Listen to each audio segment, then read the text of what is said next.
একজন ছেলেকে পাওয়া গেছে যার চুলগুলো কোকড়ানো, তার চেহারা অনেকটা দাজ্জালের সাথে মিলে। তখন রাসূলুল্লাহ সাল্লাল্লাহু আলাইহি ওয়াসাল্লাম তার কাছে গেলেন। ওই ছেলেটার নাম ছিল ইবনে সাইয়্যিদ। কি নাম? তার নাম ছিল ইবনে সাইয়্যিদ। ওই ছেলেটার কাছে গেলেন, গিয়ে জিজ্ঞেস করলো, তুমি কি করো? বলে, আমি আরশ দেখি। আরশ?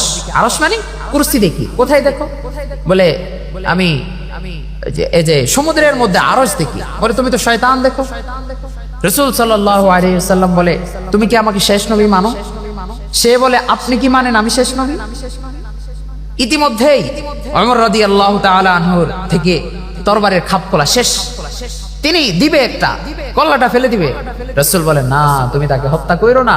সে যদি বাস্তবিক পক্ষে দাজ্জাল হয়, তুমি তাকে হত্যা করতে পারবে না, কারণ তার হত্যা লিখিত আছে তোমার হাতে না, ঈসা আলাইহিস সালাতু ওয়াস সালামের হাতে।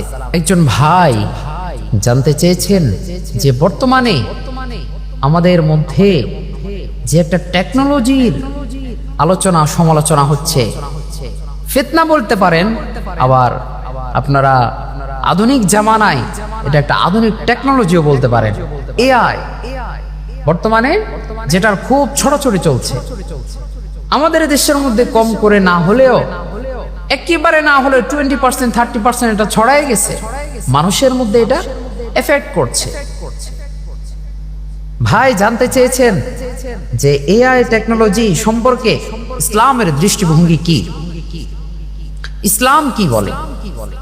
আসলে ইসলাম কি বলে এটা পরে আসি আমরা।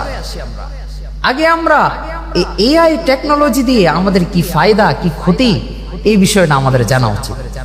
এই বিষয়টা আমাদের জানা উচিত।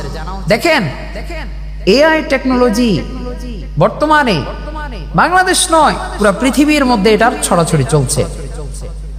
সর্বপ্রথম কথা হলো, আমাদেরকে এই টেকনোলজি এসে বাক প্রতিবন্ধী করে দিচ্ছে, আমাদেরকে সম্পূর্ণরূপে ধ্বংস করে দিচ্ছে, যেটার প্রতিফলন আমরা কিছু সময়ের মধ্যে দেখতে পাচ্ছি, আগামীতেও এটা আমরা দেখতে পাবো।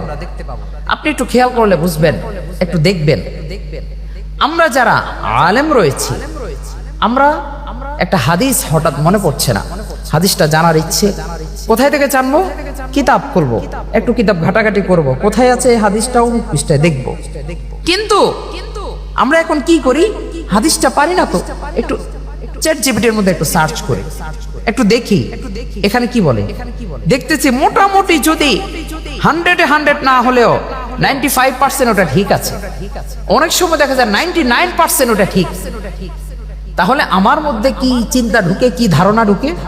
কিতাব দেখার আর প্রয়োজন নাই।